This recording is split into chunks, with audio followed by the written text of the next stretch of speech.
Hi, good morning. I'm Santiago Marquez. I'm the CEO of the Latin American Association, and it's great to have you guys back here with us for conversations with the CEO. Today, it's an honor for me to introduce a good friend and somebody who I consider a great leader in our community and a board member of the LAA. So, as most of you know, we are celebrating Black History Month, and I really wanted Jason to come and talk to us a little bit about his life, his story, but also what we can do as Latinos in our community to work closely with the African American community and to learn from the African American community here in Atlanta and in Georgia. So it's my honor to welcome Jason. Jason, thanks for being here. Good to see you. Thank, thank you so much, Santiago. Happy to be here and happy to be talking about Black History Month and the Latino community. So, Jason, tell us a little bit about yourself, your background. Where's your family from? Where are you from? And who's Jason? Yeah, so I am from Columbus, Georgia, about an hour and a half south of Atlanta, but I was born in Puerto Rico, born in Santurce. My family is from Puerto Rico. My dad was born in Puerto Rico. My mom was born to Puerto Ricans in Brooklyn, New York, and ultimately moved to Puerto Rico as a teenager, and that's where she met my dad. So I'm Puerto Rican through and through, but when you look at me, I'm Afro-Latino. My dad is very much Black, and my mom is more of the traditional white Puerto Rican. So when you look at me, people have always called me ambiguous in my ethnicity, but I'm a proud Afro-Latino, and which is why Black History Month means so much to me. And so, Jason, tell us. So we know a little bit now about your background, your family, and where you're from. But maybe there probably are people who are watching who know you as a leader and of your different roles, but maybe some folks don't. So tell us a little bit about what you do for a living, and then the different leadership roles that you have throughout the city and even on the state or national level. Yeah, so growing up in Columbus, I ultimately went to the University of Miami and graduated from there. So go Hurricanes. Go Irish. While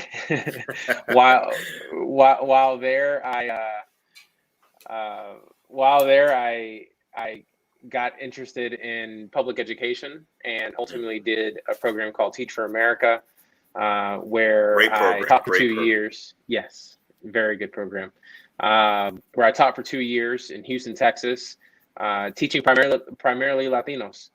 And those 2 years changed my life because I realized how much need there was for leaders that look like me, that look like my kids. So that really got me invested in public policy, in law. So I decided to go to law school and came back to Georgia, went to Emory Law School, became a lawyer. And now I am a lawyer at Equifax, where I am a litigator. I work in regulatory work. I do risk mitigation, and do a lot of legal work for the company. On the other side, though, I never lost interest in public education. I never lost interest in public policy. So I'm very active in politics. I was first elected to the Atlanta Board of Education in 2014. I've been a school board member for 7 years, and I've been chair of the school board. So I've been the leader of the school board for the last 3 years, and am in my final year as board chair. So I have the role of chair of the Atlanta Public Schools Board of Education, and I also am a lawyer full time. People think I don't work, that I only do school board stuff, but no, I have a full-time job. I'm here now doing work. And then on top of that, obviously, you mentioned before, I'm a LA board member, and I'm also engaged in several other organizations like Galileo. Well, and we're lucky to have you on our board, and thank you for your service. And thank you for the service for the community, right? For all the entire Atlanta community, because I can only imagine that school board is one of the toughest jobs, that anybody can do. And speaking, I'd like to talk about that a little bit. About education is also dear to my heart. I have a background in youth development and worked for Boys and Girls Clubs for 5 years, and really got to learn a lot about what's happening across the country. That was many years ago. But right now, where we are with the pandemic, what are you seeing in terms of the Latino community and the African American community with education, and what's happening? What's going on out there? Well, what we've seen is that the pandemic has exacerbated the inequities that we all knew were there. Whether it's the LAA, whether it's the Atlanta public school system, we've been working for a long time to tackle the inequities that exist in our system. And Black and brown people, Latinos, African Americans, tend to be impacted most by the inequities in our systems.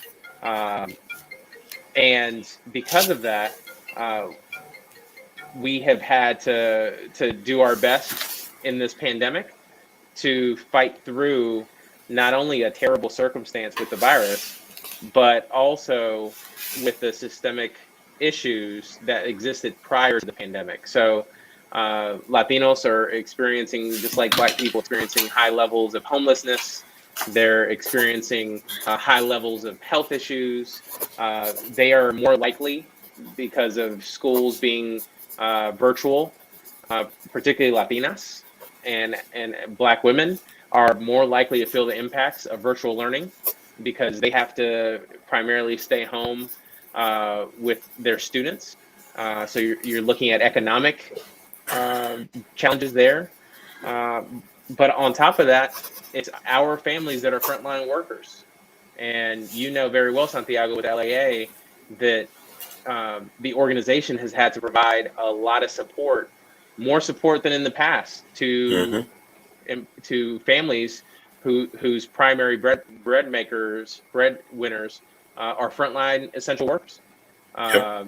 So this pandemic has impacted our community more than any other community, and that's going to require us as leaders to do even more once this pandemic ends. Hopefully, if it ever ends, but once it ends, it's going to require us to do more to tackle those inequities. Sure. No, great points. And absolutely, the LAA is seeing and experiencing the level of need, right? Which is way above anybody's, what anybody could have imagined.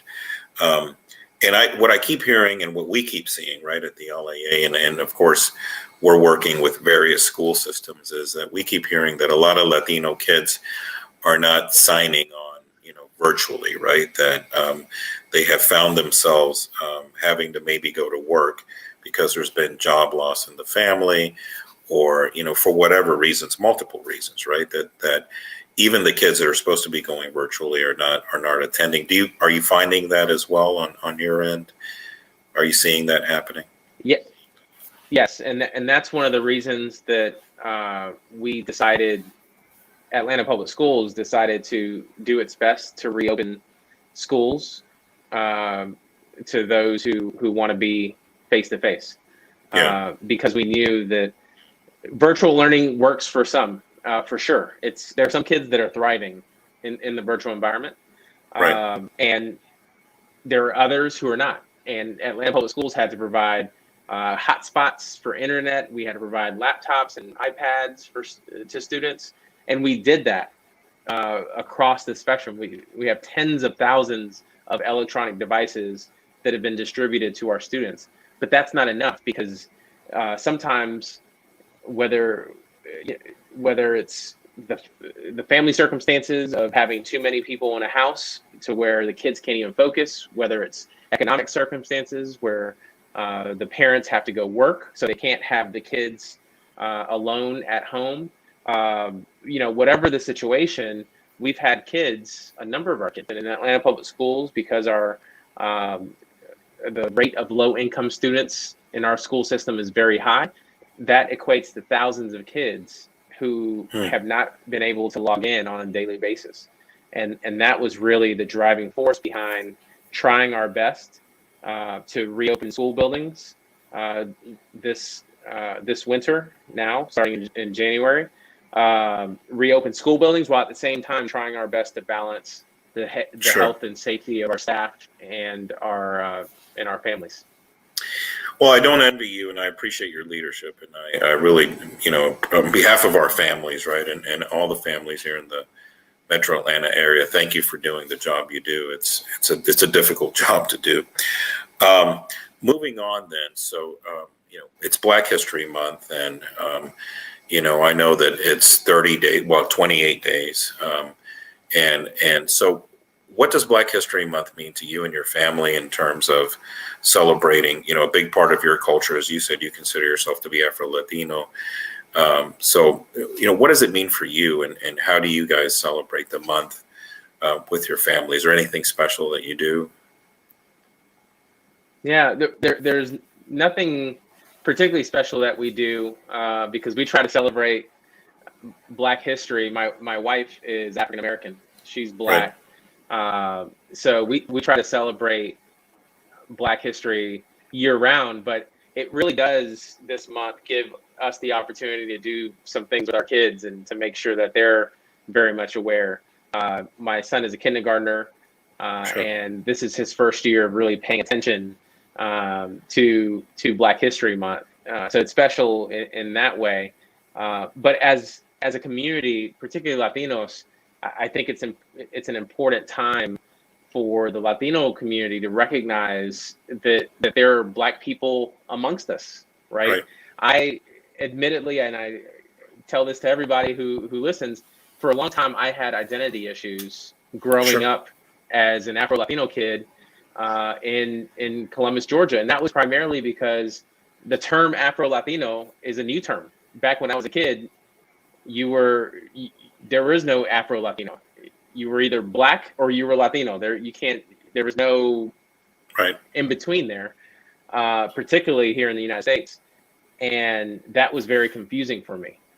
As a community, we have continued to evolve, which is a beautiful thing, to embrace the Black community within all of our countries, whether it's here in the United States or in Latin America, the Caribbean. You see the Latino community slowly starting to open up to the Black community within those respective regions. And I think that's important. That's incredibly important for us to identify and to call out the fact that the United States is not the only place that has history related to racism, has history related to Black people in the country, right? You can go to Puerto Rico, you can go to Panama, you can go wherever in Latin America, Mexico. There are Black people literally in every Latin American country that for a long time have been ignored, have been ostracized, have been disenfranchised.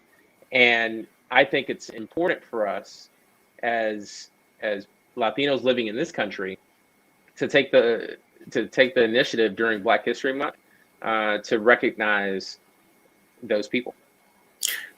I agree 100%. And, I was born in Cuba. I don't remember living there. I came when I was a year old, but, certainly Cuba has a long history.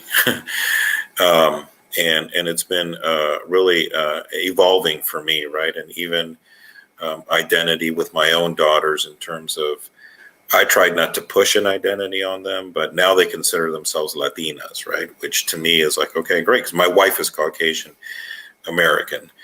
And so I kind of let them develop their own identity, but they've grown up with that Cuban culture around them, right? Because my dad lives with me. So I understand what you're saying. And I think I also struggled as a child with identity issues, right? It's, you don't know what to fill out. When I was in high school at Cross Keys, which I graduated from Cross Keys, it was Black, white, Asian, or other. And those were the boxes that we had. And so my friends and I used to laugh because we were a bunch of others, right? We used to call ourselves the others because we had no box to check.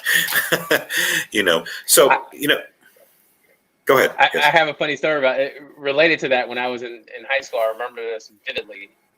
in ninth grade in Columbus High School, we had a choice. It was black or white. Those were the two choices. There was no other choice. There was no other. And I had grown. There was no others. It was black or white. And I remember, my mom and my dad, for whatever, we could talk about the racial issues in Latin America later. But growing up, they would always tell me, "You're not black. You're Hispano. You're Hispanic. Wow. You're Puerto Rican. If they ask you, you're Puerto Rican. You're Hispanic." So I remember raising my hand during class and saying, "Teacher, I'm Hispanic. What do I put?" She literally went over to the call box and pressed the button to call to the front office in front of the class. Oh my gosh. Call to the front office. The person comes on and she asks, I have a Hispanic kid in my class. What should he put? And the woman came back on and said, "Tell him to mark white." Oh my gosh. The entire class busted out laughing because clearly right. I'm not white. Right. But it sticks out in my head because that's how they treated it. It was like, okay, well, tell them to mark white. And you bring up an excellent point. It's funny to the other kids, but the fact of being Hispanic, being considered a race, right? And the reality of it is that we have Hispanics that are Asian, Hispanics that are black, Hispanics that are mixed, like myself, right? And so it's a whole dynamic, I think, here in the United States, and especially when I got here in the South in '82.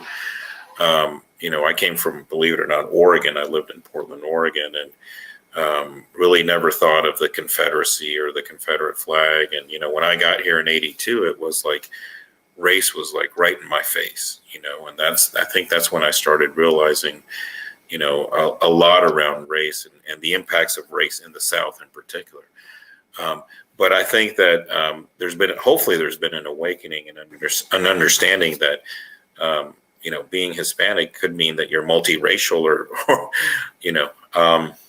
so tell us, what can we do? Obviously we've seen, what's been happening, around social justice and the Black Lives Matters movement. And, how can we as a community, as Hispanics, as Latinos, really get involved and start a dialogue, a conversation, if we haven't already done that, with the African American community here and really try to learn from what's happened over the last 50, 60 years.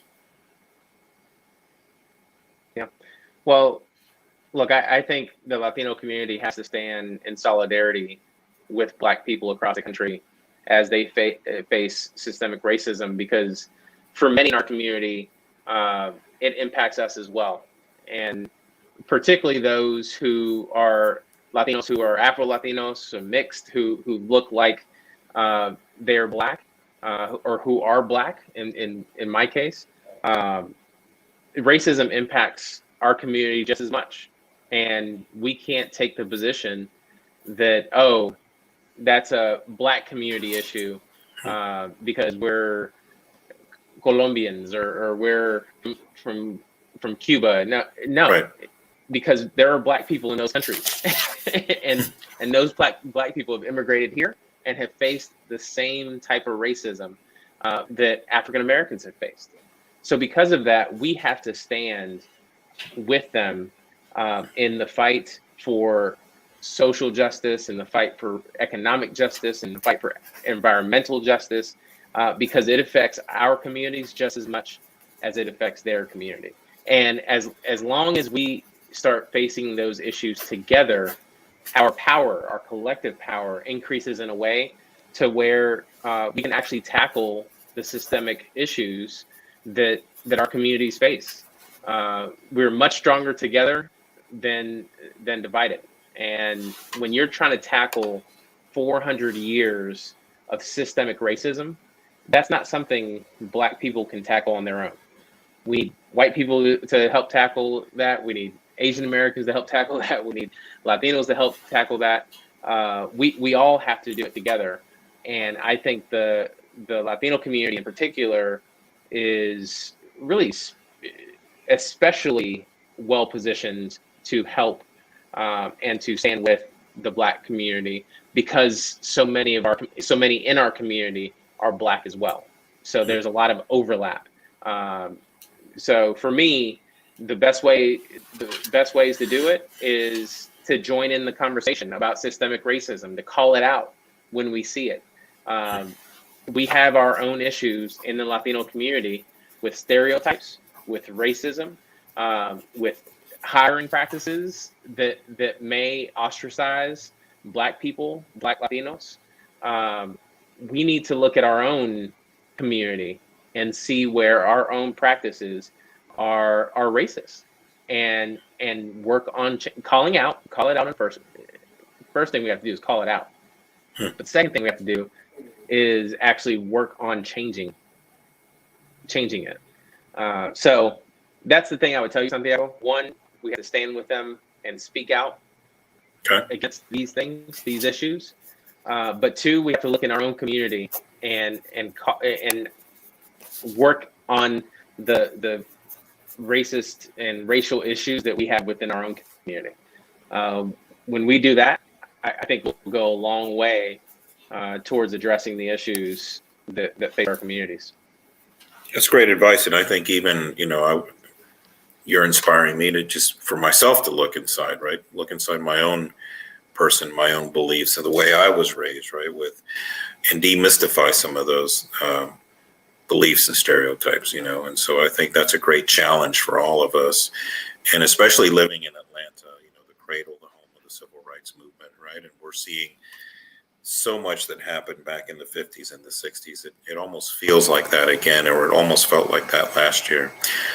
We do have a question from Arthur Cantu, and the question is the dialogue. Oh, there it is. The dialogue needs to start and continue on with the educators and their administration. Thoughts? I agree. I think that and we're looking at this in Atlanta Public Schools on how to do this well. But the conversations around systemic racism, equity, Black history, Latino history has to start in classrooms. People have to start learning about these issues early on. We can't wait until our kids are adults to then have a conversation about where we've been and where we want to go. So our school systems have not been doing that. In fact, we've been trying. It's almost as if we've been proactively ignoring the history. Our history books in schools, lightly touch, may have a chapter or two on Black history, and that's it. We may touch on Native Americans for a chapter, and then that's it. Latinos get a couple paragraphs depending on the book, and then right. That's it. No, we need to find curriculum. We need to find books that really integrate our history, and by doing that early on with our students and throughout their education cycle, I think it does go a long way to not only allowing our kids to be well positioned to have these conversations, but actually to do something about it. The superintendent of Atlanta Public Schools, Dr. Herring, talks about how the first time she learned about Black history was at Spelman College when she was in college, and she said that that's unacceptable. That she should have learned about that history, that rich history, when she was in school in Macon, Georgia. Sure. And I agree. So I absolutely agree with the comment and that question. It needs to start. It needs to start at the school level. Now, what that takes though is having school board members, having superintendents that agree with that. Right. So that means getting people elected who have that point of view. In Atlanta Public Schools, we're looking into that. We're actively trying to implement that conscious curriculum. Mm-hmm. Not every school system is going to be willing to do that. Sure. Until there's a push from the community. So as a collective, we need to be pushing our individual school systems to do that. Great point, and I agree 100%. I know that every time I engage in a conversation around race or social justice with my friends, it can become very uncomfortable, right? And luckily, I do it with friends, and we kind of have these rules where we're not going to get, it might be uncomfortable. We're still friends no matter what. But I guess my question is, how do you start engaging in conversations around race, knowing that, it's still kind of that thing that a lot of people don't like to talk about, right? Do you have any suggestions for folks that really want to engage and are authentic about it? How do you do that? How can you start that dialogue when it's such a personal and contentious issue for some people? Yeah. The number one tip is to get to know people well who don't look like you. Because you can't have those conversations. It's hard to have those conversations with random people, right? If I walk up to someone, a coworker who I barely know, and try to have a conversation about race, it's going to be pretty uncomfortable. In fact, it's probably going to be very difficult to have a frank and honest conversation. But when you know someone, when you're friends with someone, when you're good friends with someone, and you're coming at the conversation from a place of good faith and love, those conversations are very much can be productive, can be easy to have.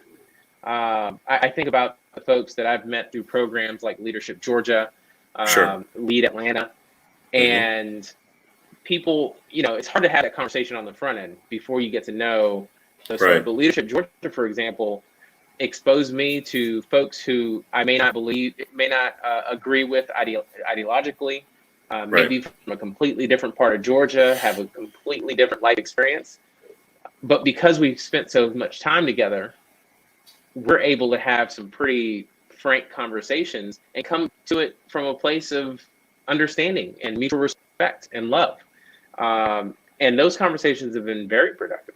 And I've had those conversations. I feel like the cycle of police brutality and social uprising happens about every 3 or 4 years. But I remember having the conversation. I'm thinking about a couple of specific folks who are from North Georgia. I've had conversations with them with the Black Lives Matter movement back in 2016, and I've had conversations with them again last year, and again, very productive conversations. It may not change where we are ideologically, but there's more of an understanding of our humanity. So to me, you do that by getting to know people who don't look like you. And that sounds obvious, but I'll tell you, we are, as a society, very segregated. Oh, I believe we tend to hang around our own. We tend to hang around a very tight-knit, close group of people. As a society, we need to start opening up our boundaries and welcoming more people who don't look like us, who don't believe what we believe, and start having relationships with a broader group of people. Great advice, especially for where we are right now, so polarized, right? And I think that if we can start at least engaging in conversation and understanding, then that's a great step in the right direction. So last question, because I know we're right up against it, but from Catherine Warren, how does racism show up different in Latino culture versus Anglo culture? That's an interesting question. I don't know whether. Yeah, that's an interesting question. Here's what I my personal opinion. This may not be right, but in the United States, particularly in the South, racism is much more direct. It's right in your face, like you mentioned, Santiago. You came in from Oregon, and you were like, "Whoa."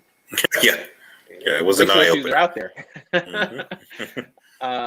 And particularly in the South, I mean, racial issues. We've been forced to confront race.